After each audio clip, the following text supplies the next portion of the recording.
श्री शिवाय नमस्तुभयम। दोस्तों, हम सबको पता है कि 23 जनवरी 2026 यानी शुक्रवार को पड़ रही है बसंत पंचमी का बहुत ही प्यारा सा दिन, क्योंकि इस दिन को सरस्वती पूजा के नाम से भी जानते हैं।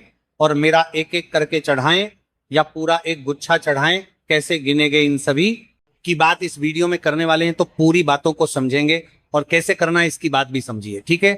चलो, सबसे पहले तो मैं आपको यह बता दूं कि अगर आपको सरसों का फूल नहीं मिलता है तो आपको क्या करना है, बाद में हम लोग उपाय की बात करेंगे, है ना। देखो, पहले काम तो यह करना है कि आपको खोजना होगा, है ना। पहले ही हार नहीं माननी है। इस चीज का ध्यान रखेंगे कि आपको सबसे पहले खोजना है कि हमें कहीं से भी सरसों का फूल मिल जाए।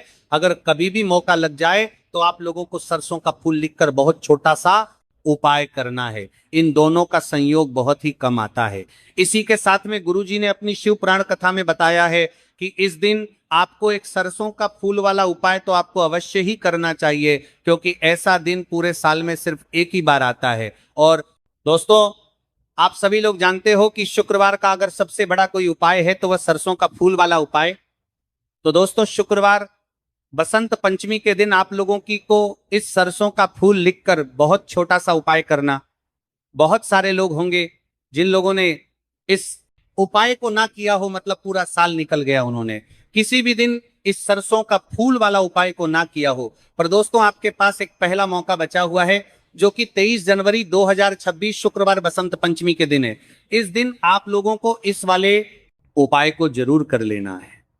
भले ही आपने पूरे भर इस उपाय को ना किया हो, पर अगर आपने इस माघ माह के शुक्रवार बसंत पंचमी के दिन अगर इस वाले उपाय को कर लिया तो आपको इस उपाय को करने का वह फल मिलेगा जिसकी आपने कभी कल्पना भी नहीं करी होगी। इसीलिए आप लोग इस वाले उपाय को एक बार जरूर कर लेना है, ताकि आप लोगों के हाथ से यह मौका ना जा सके और आपको इस उपाय को करने का फल मिल सके। दोस्तों, यह उपाय पंडित जी ने अपनी अभी की ही श्री शिव महापुराण की कथा में बताया है जी। इस उपाय को आज हम आपको बहुत अच्छे से समझाने वाले हैं। इस वीडियो को देखने के बाद इस उपाय को समझाने के लिए आपको कोई और वीडियो को देखने की जरूरत नहीं पड़ेगी। तो चलिए दोस्तों, उपाय को शुरू करते हैं। देखिए, इस माघ माह के शुक्रवार बसंत पंचमी के दिन ये इतना खास होता है, इतना महत्वपूर्ण होता है, देखा गया है कभी कभी बड़े बड़े पूजा पाठ अनुष्ठान से जो मनोकामना पूर्ण नहीं होते, वहां माघ माह के शुक्रवार बसंत पंचमी के दिन एक छोटे से उपाय करने से ही आपकी मनोकामना पूर्ण हो जाती है। और बहुत सारे लोगों ने इस उपाय को किया भी है और उनको इस उपाय को करने का फल भी जरूर मिला है। अगर आप लोग भी इस उपाय को करना चाहते हैं तो आप इस उपाय को पहले अच्छे से समझ लेना, सुन लेना, उसके बाद करना। आपको इस उपाय का फल जरूर मिलेगा। और इस उपाय को कर लेने से आपके घर में चाहे किसी भी प्रकार की दुख और समस्या क्यों ना चल रही हो, आपको उसका कारण भी नहीं पता है कि भाई ये समस्या किस कारण से चल रही है, उसका कुछ भी कारण हो सकता है। जैसे पितृदोष हो सकता है या किसी भी तरह का मंगल दोष भी हो सकता है। तो इस दिन आप लोगों को ये वाला उपाय कर लेना है। ये एक ऐसा उपाय है जिस उपाय को अगर किसी विशेष दिन पर किया जाए तो भाई उस विशेष दिन का जो है वह तो हमें मिलता ही मिलता है, पर हमने उस दिन पर इस उपाय को किया है तो हमें उससे भी बड़ा फल मिलता है, और फल बहुत जल्दी मिलता है, क्योंकि आप इस उपाय को बहुत ही बड़े और विशेष दिन पर कर रहे हैं। तो चलिए, अब उपाय के बारे में बात कर रहे हैं, आज करते हैं। लेकिन उससे पहले आप लोगों की बात करना यह जानना आवश्यक है कि आखिर ये उपाय किस समय करना है, किसको करना है और कैसे करना है। तो चलिए, हम आगे आपको वीडियो में एक एक करके बता देते हैं। लेकिन उससे पहले, अगर आप लोग हमारे चैनल पर पहली बार आए हैं या फिर मेरी आवाज आज पहली बार सुन रहे हैं, तो हमारे चैनल को सब्सक्राइब जरूर कर लेना और इस वीडियो को लाइक करके कमेंट बॉक्स में श्री शिवाय नमस्तु या ओम नमः शिवाय जरूर टाइप कर देना। तो दोस्तों, इस सरसों का फूल वाला उपाय को हमें इस शुक्रवार बसंत पंचमी के दिन कैसे करना है, किसको करना है, किस समय करना है और कहां पर करना है, ये सारे सवालों के जवाब आपको इस वीडियो में मिल जाएंगे।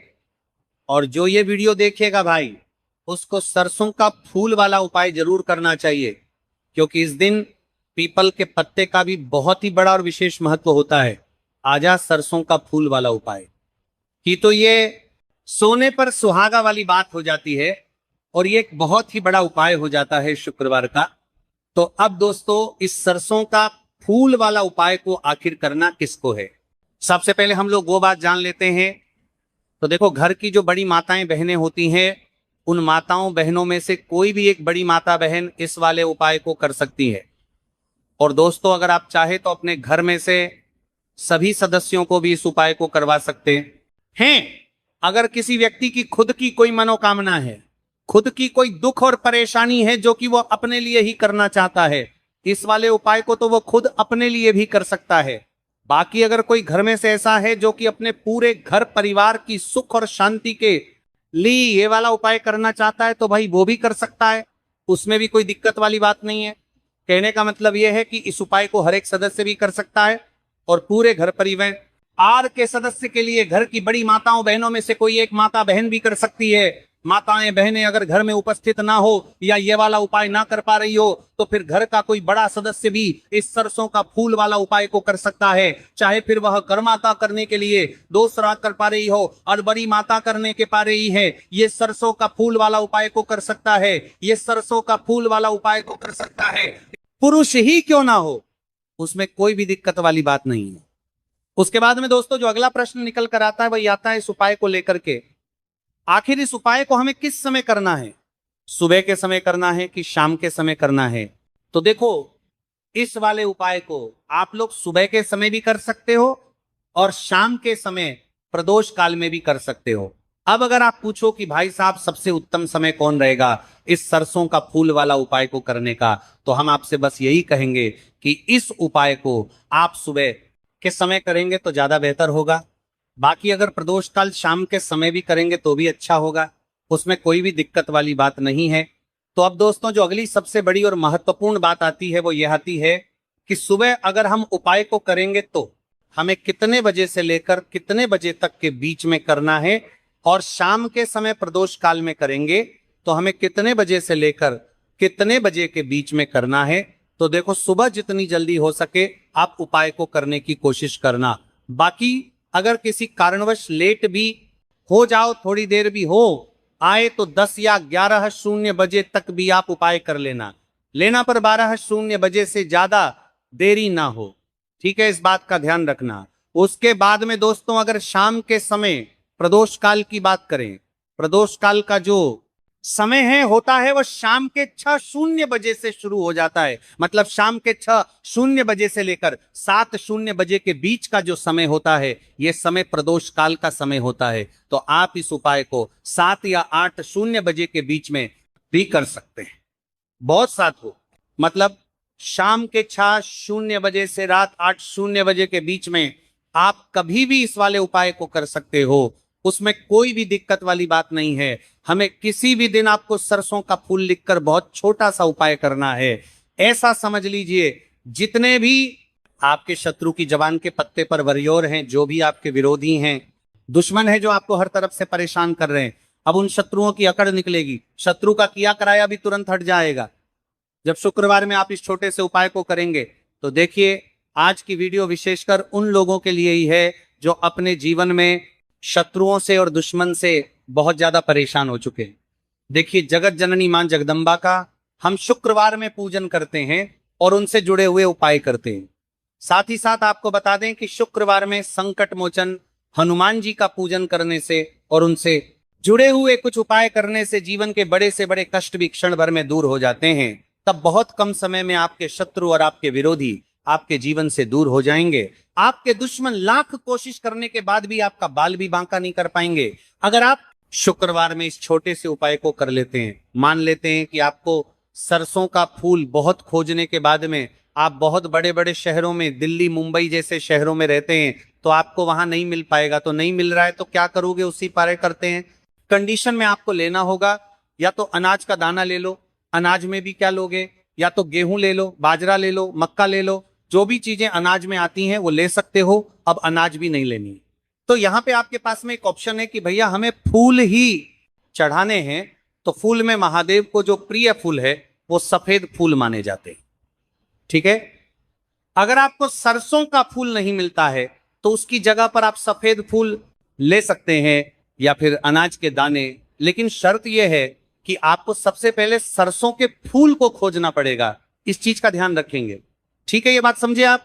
अब ये बात करते हैं कि भैया एक बात बताओ कि जो सरसों का फूल होगा क्या हमें उसे गुच्छे में चढ़ाना चाहिए या एक एक करके तोड़ करके देखो? ये जो आपको स्क्रीन पर दिख रहा है ना, ये पूरा एक गुच्छा होता है।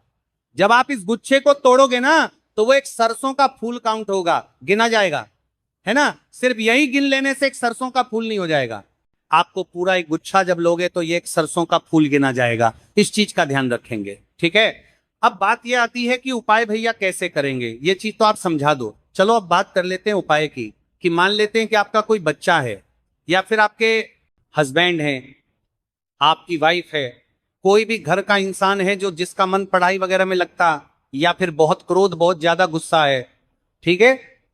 उस कंडीशन में जिस इंसान का पढ़ाई में मन नहीं लगता या फिर जिसे क्रोध बहुत आता है, गलत संगति में है, उसके हाथों से 31 सरसों के फूल, अगर सरसों के फूल नहीं मिलते हैं तो 31 सफेद फूल, अगर सफेद फूल भी नहीं मिलता है तो 31 अनाज के दाने को लेंगे और लेकर के पहुंच जाएंगे कहां पे? महादेव के शिवलिंग के पास में। सबसे प्यारी बात पता है इन सभी उपायों को क्या है कि कोई भी उपाय आप अपने घर पे कर सकते हैं, ठीक है। फेस रखना होगा उत्तर दिशा यानी कि नॉर्थ डायरेक्शन। सबसे पहला काम, एक लोटा जल महादेव के शिवलिंग के ऊपर श्री शिवाय नमस्तुभ्यम का ध्यान करके समर्पित करेंगे। अब आपके पास में चाहे तो 31 सफेद फूल हो, 31 सरसों के फूल हो, या फिर 31 अनाज के दाने हो, इनमें से कुछ भी है, उनको आपको एक एक करके चढ़ाना है। 108 लिया हो या फिर 31 लिया हो, 51 लिया हो, ऐसे ही नहीं, पूरा एक साथ समर्पित करेंगे। नहीं, आपको एक एक करके उन गुच्छ को महादेव के शिवलिंग के ऊपर अवधुतेरे के नाम से पंचमी तिथि पे बसंत पंचमी के दिन आप इस उपाय को करके देख लीजिए। आपके घर का जो इंसान पढ़ाई नहीं करता है अपने आप पढ़ने बैठेगा, और अगर उसको कोई गुस्सा है, क्रोध है, तो उसका गुस्सा भी धीरे धीरे करके शांत जरूर होगा, ठीक है। तो यहाँ पे हम लोगों ने अपने बच्चों के लिए या फिर क्रोध के लिए पहले उपाय की बात की जो कि 31 फूल से करने थे। अब यहीं पे हम लोग वसंत पंचमी पे करने वाले अपने दूसरे उपाय की बात कर लेते हैं। और ये जो दूसरा उपाय है ये भी आपको करना है सरसों के फूल से। सरसों का फूल नहीं मिलता अनाज के दाने से, अनाज का दाना भी नहीं मिलता, तो आपको सफेद फूल से। अब कहोगे भैया इतने हम करेंगे तो उपाय के फायदे क्या होंगे? इस उपाय का फायदा है कि अगर आपका कोई भी काम अटका हुआ है, अटका हुआ मतलब कि जैसे आप कभी किसी काम के लिए जा रहे हो, वो आपका काम नहीं हो रहा, बहुत व्रत कर रहे हो, बहुत उपाय कर रहे हो, इच्छा नहीं पूरी हो रही है, घर में हमेशा लोग बीमार पड़े रहते हैं, तो आपको क्या करना है? लेना होगा 108 सरसों का फूल पहले खोज लेना। किसी को पैसे देने पड़ जाए 2050 दे देना, लेकिन कहीं से भी 108 सरसों के फूल पहले खोजना, खूब नहीं मिलेगा, तब जाकर के 108 अनाज के दाने और या फिर 108 सफेद पुष्प, ठीक है, ये लेंगे। और साथ ही साथ आपको क्या करना होगा? एक तांबे के लोटे में जल भरना है। जिस इंसान की इच्छा पूरी नहीं हो रही है, जो इंसान बहुत ज्यादा परेशान है बीमारी को लेकर, धन को लेकर, उस इंसान का नाम और गोत्र बोल करके सबसे पहले एक लोटा जल महादेव के शिवलिंग के ऊपर श्री शिवाय नमस्तुभ्यं का ध्यान करके समर्पित करेंगे। जल को चढ़ाने के बाद में जो भी आपके पास में 108 है सरसों का फूल, सफेद फूल, अनाज के दाने, उसे भी एक एक करके महादेव के शिवलिंग के ऊपर अवधूत शवर, महादेव, फिर से बोल रहा हूं, अवधूत शवर महादेव के नाम से समर्पित कर देना। यकीन मानिए, करके देख लीजिएगा, इस उपाय को आपके घर की जो भी प्रॉब्लम्स होगी वो सॉल्व होगी। अब यहाँ पे एक थोड़ी सी बात आपको समझने वाली है। अगर मान लेते हैं जिस भी महादेव के मंदिर में आप गए हो वहां पे भीड़ भाड़ बहुत ज्यादा रहती है, तो वहां पे एक एक करके समर्पित मत करना। फिर वहां पे पूरा का पूरा 108 फूल एक साथ उठाना और पूरा का पूरा एक साथ अवधू देश्वर महादेव के नाम से समर्पित करना। क्यों? क्योंकि हमारी वजह से किसी तीसरे इंसान को पूजा पाठ में दिक्कत होगी तो उससे हमें पाप मिलेगा। ये उपाय करने से तो हमें उपाय की प्राप्ति होगी, लेकिन अगर हमने अपने उपाय की वजह से किसी और को कष्ट दे दिया तो हमें फिर पाप भी लगेगा। इसीलिए भीड़ भाड़ वाली जगह पे एक एक करके समर्पित नहीं करना है, एक साथ समर्पित करना, समझिए। चलो, तो यहां पे हम लोगों ने 2 उपाय की बात कर ली है जो कि आपको बसंत पंचमी पे करनी चाहिए। आगे बढ़ते हैं। इस वीडियो में हम लोग अपने तीसरे उपाय की तरफ, और ये तीसरा उपाय होगी आपके घर की नेगेटिव एनर्जी यानी नकारात्मक ऊर्जाओं को खत्म करने के, जिससे आपका पूरा परिवार हमेशा खुश रहे। समझेंगे कि हमें कौन कौन सी चीजों को लेना है और उपाय कैसे करना है। जैसे स्क्रीन पर देखो, यहाँ पे मैं आपको कई पेन दिखाऊंगा। जैसे यहाँ पे एक पेन ये दिख रहा होगा, एक पेन ये दिख रहा है, एक पेन ये दिख रहा है। ये दिखाने का मेरा पर्पस क्या है, मकसद क्या है कि हमें लेनी होगी किसी भी 5 वृक्ष की 5 पत्तियां, ठीक है। यानी कि एक वृक्ष से एक पत्ती ले लो, दूसरे वृक्ष से एक पत्ती ले लो, तीसरे से एक ले लो, चौथे से एक ले लो, पांचवें से एक ले लो। यानी 5 वृक्ष की को कोई भी 5 पत्तियां लेंगे, एक तांबे का लोटा लेना जिसमें जल भर लेंगे और लेकर के पहुंच जाएंगे महादेव के शिवलिंग के पास में। आप चाहे तो अपने घर पर करें, चाहे तो मंदिर में करें। सुबह, दोपहर, शाम, रात, इनमें से कोई भी उपाय आप कभी भी किसी भी वक्त कर सकते हैं, ठीक है।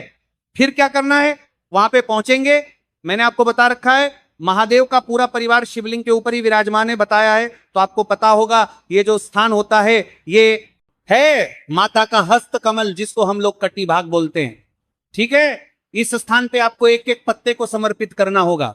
कल्याण शेट्टी घर लेकर जाएंगे और इस जल को अपने सभी कमरों में आप छींट देना। जितने भी रूम्स हैं आपके घर में, आप यकीन मानिए जो भी नेगेटिव एनर्जी, नकारात्मक ऊर्जा आपके घर में प्रवेश कर चुकी हैं या फिर करने वाली हैं, वो आपके घर से हमेशा के लिए दूर होंगी। और नकारात्मक ऊर्जा अगर घर से दूर हो गई तो परिवार तो आपका खुश रहेगा ही रहेगा, ठीक है। तो आप सभी लोगों जरूर करेंगे। यहां पे हमने 3 उपाय की बात कर ली है। आगे बढ़ते हैं इस वीडियो में अपने सबसे छोटे और बहुत ही आखिरी उपाय की, जो कि यह उपाय हमें बसंत पंचमी के दिन जरूर करना चाहिए, ठीक है। बहुत स्पेशल उपाय है। इसके लिए आपको लेना होगा पीला चंदन, है ना। अभी आपको बताऊंगा इस उपाय के फायदे क्या हैं, पहले समझ लो। आपको लेना है पीला चंदन और इस पीले चंदन का आपको गाढ़ा सा पेस्ट बनाना है। पानी जैसा नहीं, गाढ़ा सा को पेस्ट बनाओगे, ठीक है। साथ ही साथ आपको लेना होगा एक तांबे का लोटा जिसमें जल भर लेना, ठीक है। इस जल को लेंगे, पीले चंदन को लेंगे और एक बेलपत्र लेना, ठीक है। उसी एक बेलपत्र पर पीले चंदन से या फिर लाल चंदन से आपको ओम नमः शिवाय, फिर से बोल रहा हूं, ओम नमः शिवाय बोल करके 108 बिंदी आपको इसी बेल के पत्ते पे लगानी होगी, जो तीनों पत्ते आपको दिख रहे हैं। इन तीनों पत्तों को मिलाकर के आपको ओम नमः शिवाय बोल करके 108 बिंदियां लगानी होंगी, ठीक है। बिंदी लगा दिया,